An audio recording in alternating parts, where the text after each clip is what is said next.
Eh bien, salut tout le monde, vous êtes bien sur Streled Society 311, j'espère que vous allez bien. En tout cas, moi ça va super. On se retrouve aujourd'hui pour la vidéo analyse du pay-per-view No Mercy 2016 qui s'est tenu au Golden One Center à Sacramento, pardon, en Californie. Donc voilà.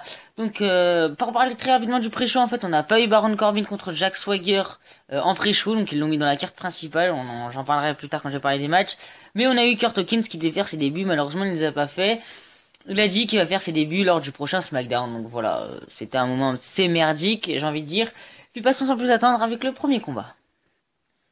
Et donc le premier combat est là déjà premier gros coup de gueule. Euh, Pourquoi mettre le triple menace dès le début du match? Pourquoi mettre le main event en fait au tout début? Alors ok, je veux bien qu'on soit d'accord. Donc le match c'est bien sûr le Edge Styles qui remet en jeu sa ceinture de WWE World Champion face à Dean Ambrose et à John Cena. Et le match est mis en opener, je trouve ça complètement merdique. Alors d'accord, ils veulent mettre un bon opener. Si vous voulez mettre un bon opener, ils avaient qu'à mettre le Ziggler Miz qui a été très bon en opener, ou encore le Bray Wyatt Orton qui a été un très bon. Pour moi, ça aurait été ces deux matchs-là qu'il aurait fallu mettre en opener, mais non, ils ont mis le main event.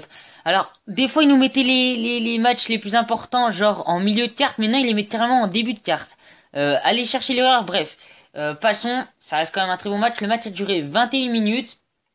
J'ai dit que oui, donc il y a eu de très bons enchaînements dans ce combat, notamment au début on a eu une double German suplex que j'ai trouvé vraiment sympa. Après il y en a eu plein d'autres, mais je me rappelle plus exactement. J'ai aussi noté qu'il y avait quand même pas mal de très belles prises. Chacun a apporté de belles prises durant ce match. Et Styles bien sûr qui est quand même réputé pour avoir un in-ring assez bon.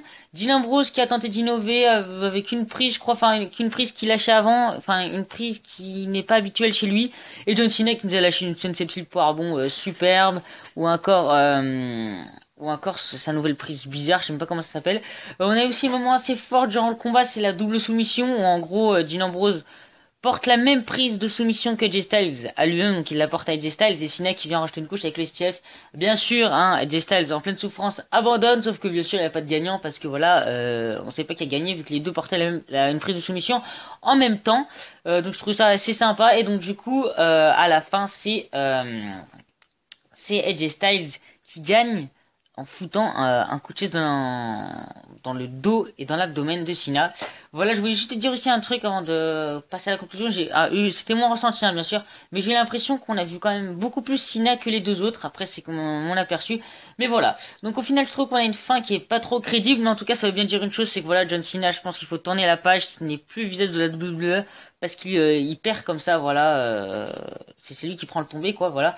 Donc voilà, donc au niveau de la note j'ai mis 9 sur 10 parce que ça a été un superbe combat. Après j'ai trouvé ça vraiment bizarre qu'il soit mis en opener, mais écoutez c'est comme ça, passons sans plus attendre au deuxième combat. Deuxième combat de ce No Mercy, c'était un match que je n'attendais vraiment pas du tout. C'est le match entre Nikki Bella et Carmella et il a duré 8 minutes. Le seul truc que j'ai noté c'est qu'il y a eu une grosse domination de Carmella. Voilà, c'est tout ce que j'ai retenu du match. Nikki Bella elle a dû revenir 2-3 fois dans le match. Au final, elle se faisait redéfoncer à chaque fois et on a une victoire, on va dire ça, out of nowhere de Nikki Bella en fait qui porte sa prise de finition mais d'une manière tellement rapide que personne l'a senti venir en fait. Donc voilà, le match était quand même assez merdique. Heureusement qu'il a duré que 8 minutes et encore 8 minutes, je les ai trouvées assez longues les 8 minutes et à partir de ce moment-là, vraiment dans le pay-per-view, je vais commencer à m'endormir, je vais vous le dire après ce qui s'est passé dans ce pay-per-view. J'ai mis la note de 5 sur 10 parce que le match était vraiment mauvais. Troisième combat, c'était le match pour les titres par équipe de SmackDown. Donc les champions Heath Slater et Rhino affrontaient les Usos, donc Jey Uso et Jimmy Uso. Le match a duré 10 minutes. Donc qu'est-ce que je peux dire du match? Donc c'est qu'en fait Slater et Rhino ont pris cher chacun leur tour en fait. Donc au début c'était Slater qui était non c'était Slater qui était en galère, il se faisait défoncer dans tous les sens. Au final, il a réussi à passer le relais avec Rhino, puis ensuite lui, c'est lui qui s'est fait défoncer. Il a réussi à repasser le tag avec Slater. Voilà, c'était un match par équipe classique, typique WWE. Et j'ai noté que la fin se termine avec un spear. J'allais dire avec un spear, avec un gore, pardon, de Rhino, même si c'est exactement la même chose. Et comme je disais, en fait, c'est les trois matchs là qui ont commencé à m'endormir durant ce combat. Je vais vous le dire après, mais vraiment, je garde le suspense quand même. Donc, pour ce combat, j'ai mis la note de 5,5 sur 10. Parce qu'honnêtement, en match par équipe, on a vu beaucoup mieux. Je pense notamment à Clash of Champions, le New Day contre le club, pardon, qui était largement au-dessus. Voilà. Et on passe au match qui m'a littéralement terminé. Baron Corbin contre Jack Swagger. Honnêtement, waouh. Les gars, j'ai pas grand chose à dire sur ce combat tout simplement parce que je me suis endormi devant tellement que c'était chiant. Ouah, les 3 matchs lourds qu'on a eu d'un coup là. Ouah, vraiment, je sais pas si vous avez fatigué, mais moi ça m'a terriblement fatigué ces 3 matchs. Il y avait rien d'intéressant à voir. Nikki Bella Carmella, rien à voir. Slater et Rhino, rien à voir non plus. Aucun enjeu. Ouf. Et Baron Corbin, Jack Swagger, n'en parlons même pas. Ça devait être le match de pré-show, donc voilà, ça veut tout dire. Tout ce que j'ai retenu, c'est que c'était un petit peu un match de bourrin. Voilà. Honnêtement, pour rien vous cacher, pour au moins dire quelque chose de ce match, je suis allé voir le match pas en replay en entier parce que c'est bon, voilà. J'ai regardé le highlight du pay-per-view pour regarder justement ce Baron Corbin Swagger en résumé rapide. J'ai rien raté en fait en m'endormant devant. Donc le match a duré 7 minutes comme j'ai dit, ça a été un petit peu un match de bourrin et victoire de Baron Corbin logique. Hein. Je crois que j'avais prédit une victoire de Jack Swagger, mais en fait c'est un petit peu logique de faire gagner Baron Corbin, pardon. Parce que voilà, c'est un jeu donc il gagne avec son End of Days et j'ai mis la note de 5 sur 10. Et j'ai été généreux quand même. Hein. Et on passe au 5e combat, mesdames et messieurs. Et là, ça a commencé à devenir du lourd. Enfin, du lourd. Juste ce match, on va dire. C'était le match entre Dolph Ziggler et le Miz pour le titre intercontinental du Miz. Si Dolph Ziggler perdait, il devait arrêter sa carrière. Le match a duré 19 minutes. Et honnêtement, ce match a été une pure tuerie. J'ai pas mis 10, j'ai mis 9 parce que j'essaye d'être un petit peu plus sévère maintenant avec mes notes. Voilà, j'ai pas mis 10. Mais on aura pu s'en approcher. Alors, pourquoi pour moi ce match a été génial? Déjà tout simplement parce que je suis un fan de Ziggler. J'avais honnêtement très peur qu'il arrête sa carrière. J'avais des doutes quand même. Franchement, je crois que j'en ai parlé dans ma vidéo pronostic. Mais j'avais vraiment peur que Ziggler arrête sa carrière. Et de plus, le match est juste fabuleux par son suspense. Honnêtement, j'ai cru à de multiples reprises que c'était terminé pour Ziggler. Notamment la première fois où Maryse nous refait le coup de la bombe lacrymogène, ou je sais pas trop comment on appelle ça, enfin une bombe qu'elle lui a foutue dans les yeux. Mais c'est vrai qu'à ce moment-là, c'était un petit peu prévisible parce que Ziggler était proche, très très proche des cordes, pardon. Et on a vu qu'il allait caler son pied à la dernière minute. Je me suis rendu compte au début du compte. Je me suis dit ouais, il va mettre le pied sur la corde. Mais par contre, l'intervention de la Spirit Squad, là, je la sentais vraiment pas mal. Je la sentais vraiment mal, pardon. La Spirit Squad, donc je sais plus comment ils s'appellent, les deux qui sont intervenus pour distraire Dolph Ziggler. Honnêtement, j'ai flippé parce qu'après il a pris, je crois que non, c'était pas une, c'était pas, je crois que c'était soit une Powerbomb, soit un Skull Screen Knife Finale sur ce moment-là. Excusez-moi, j'ai énormément de mal à donner le nom de la prise de finition du Miz, mais honnêtement, sur le compte après l'intervention de la Spirit Squad, j'ai cru que ça en était terminé pour Dolph Ziggler. Ça me permet de rebondir sur ce que je voulais dire ensuite, c'est qu'on a une résistance énorme de la part de Dolph Ziggler qui m'a fait en tout cas un petit peu penser au Survivor Series 2014 où il a eu une résistance de malade. Bah là c'était un petit peu ça aussi, le petit moment marrant du match, c'est quand le Miz enlève la botte de Dolph Ziggler. J'ai pas compris pourquoi il a fait ça, mais écoutez, hein, il fait un petit peu ce qu'il veut. Bref, Dolph Ziggler parvient à l'emporter en foutant un super kick dans la poire du Miz avec une botte enlevée. J'étais juste au top. Je pense que vous savez maintenant, j'adore Dolph Ziggler. Je sais que c'est pas forcément le plus méritant au titre intercontinental, mais en tout cas quand on est fan de quelqu'un, ça fait extrêmement plaisir. Comme je l'ai dit, j'ai mis la note de 9 sur 10 et j'ai été extrêmement conquis par ce match. Et le prochain combat, le 6e et l'avant-dernier, et là on repasse un petit peu dans de la merde, voilà, excusez-moi du terme. Mais ce n'est pas de la faute de la WWE pour ce coup-là. Normalement, on va avoir Alexa Bliss contre Becky Lynch pour le titre des Women's de SmackDown. Malheureusement, ça n'a pas pu avoir lieu parce que Becky s'est blessée. Voilà, ça c'était chiant parce qu'en fait c'est déjà arrivé avec Orton, le dernier paper de SmackDown. C'est vraiment pas de la faute de SmackDown, mais ils ont un petit peu la shkumoun, hein, comme on dit.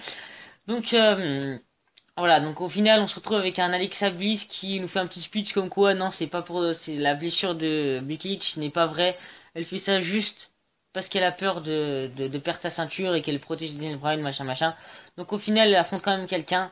C'est Naomi. Donc voilà, Alexa Bliss contre Naomi. Le match a duré 5 minutes. Honnêtement, j'ai pas le cacher, le match était pourri. En plus la fin, le match a duré 5 minutes. Donc honnêtement, pour retenir quelque chose du match, faut être fort. Non, honnêtement, voilà, c'est Alexa Bliss qui a dominé le match, même si on peut vraiment appeler ça un match, hein, un match en pay-per-view qui dure 5 minutes, c'est quand même voilà, moyen. Donc voilà, donc au final c'est Naomi qui gagne avec un petit paquet. Voilà quoi. À quoi ça sert de faire gagner Naomi quoi. Honnêtement, Alexa Bliss, je vais vous le dire, comme je l'ai dit dans ma vidéo pronostic, ce match me permet, oh là là, m'aurait permis de découvrir un petit peu le in-ring d'Alexa Bliss. Honnêtement, ce que j'ai vu durant le combat face à Naomi, c'est très moyen. mais elle a quand même une gimmick assez intéressante. Je trouve que dans son rôle, elle passe crème. Et là, elle a été décrédibilisée par Naomi. Après, Naomi, c'est une bonne lutteuse, hein. Après, moi, j'aimerais bien voir un petit triple threat. Naomi contre Alexa Bliss, contre Becky pour la ceinture. Mais après, c'est vrai que ça ferait quand même pas mal de triple threat en l'espace de peu de temps à la WWE. Bref, j'ai un autre à dire. J'ai été généreux parce qu'en fait, ce match a eu lieu. Parce que Becky Lynch n'est pas là, j'ai mis la note de 5 sur 10. Mais honnêtement, ça les vaut vraiment pas. Et donc on passe au main event. C'est là que j'ai pas compris pourquoi ils ont mis Bray Wyatt contre Randy Orton en main event. Je ne sais pas, honnêtement, c'était bizarre ce pay-per-view. Hein. J'en reparlerai dans la conclusion parce que j'ai un petit truc à dire. Mais c'est vrai que j'ai trouvé ce pay-per-view vraiment, vraiment bizarre. Donc, pour parler du match, il a duré 15 minutes. J'ai noté que le match était plutôt lent et rentré à l'extérieur. On avait quand même pas mal... les deux lutteurs se sont trouvés pas mal de fois à l'extérieur du ring. Notamment la fois où Bray Wyatt en fait avait placé Randy Orton sur l'escalier, sauf qu'en fait il allait partir pour une senton, sauf que Randy Orton, voilà, il s'est enlevé et là Bray Wyatt, boum, le dos explosé contre cet escalier. Donc voilà, c'est le temps fort du match, je pense. Et donc voilà, donc comme j'ai dit, le match c'était un match plutôt lent avec un faux rythme. En même temps avec Bray Wyatt, on est habitué. Mais on avait quand même 2-3 trucs sympas, voilà, les prises classiques des deux hommes, la power slam que Randy Orton effectue toujours aussi bien, rien d'officiel à dire dans ce match, si ce n'est la fin, voilà, où Randy Orton s'apprêtait à faire son RKO avec sa provocation, là, comme ça, où il tape des mains sur le tablier du ring, et au final, la lumière s'éteint, le bzzz, le truc de la White Family, et là, qui c'est qui arrive? Luke Harper qui nous tire une tronche de cake, mais monumentale. Voilà, donc retour de Luke Harper et donc les lumières se rallument et là Bray Wyatt en profite pour faire un Sister Abigail que j'ai trouvé botché. Pour ma part, j'ai trouvé que le Sister Abigail de fin de Bray Wyatt a été botché. Je sais pas ce que vous en avez pensé, n'hésitez pas à me dire en commentaire par rapport à ce Sister Abigail que j'ai trouvé vraiment botché. Donc voilà, donc j'ai dit que le match a duré 15 minutes, je crois que je l'avais déjà dit. Donc au final, on se retrouve avec un main event sympathique mais sans plus, hein. La note reflète bien le match, hein. J'ai mis la note de 7 sur 10, je pense pas que je pouvais aller plus haut. Voilà, donc la conclusion.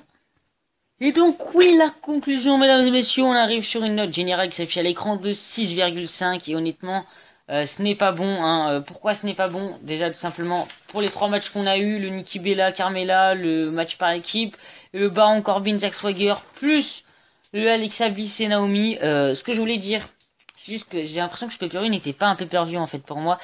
Ça ressemblait vraiment, à part l'opener, voilà, on peut se dire ça c'est un match qui a de la gueule, le Dolph Ziggler Miz qui a de la gueule. Sinon le reste, même le main event, ça reste quand même une affiche plutôt basique, hein. Je veux pas dire que c'est une affiche dégueulasse, mais c'est une affiche qu'on peut très bien voir à SmackDown. Pour moi, ça ressemblait plus à un épisode classique de SmackDown avec une durée plus longue qu'un réel pay-per-view.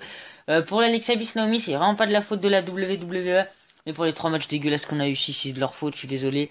Voilà, donc vraiment je suis un petit peu déçu. En attendant, je suis pas vraiment si déçu que ça parce que je m'attendais pas à grand chose de ce pay-per-view. Donc au final on arrive à une moyenne de 6,5 sur 10, ce n'est pas vraiment terrible. N'hésitez pas à me donner votre avis en commentaire de ce pay-per-view, ce que vous nous en avez... Putain, j'arrive pas à parler, excusez-moi. Ce que vous en avez pensé, voilà, on y arrive. N'hésitez pas à lâcher un pouce bleu si la vidéo vous a plu, à la partager. Enfin, vous connaissez la chanson, hein, tous les youtubeurs le disent, moi aussi maintenant je le dis. Bref, on se retrouvera la prochaine les gens. Peace!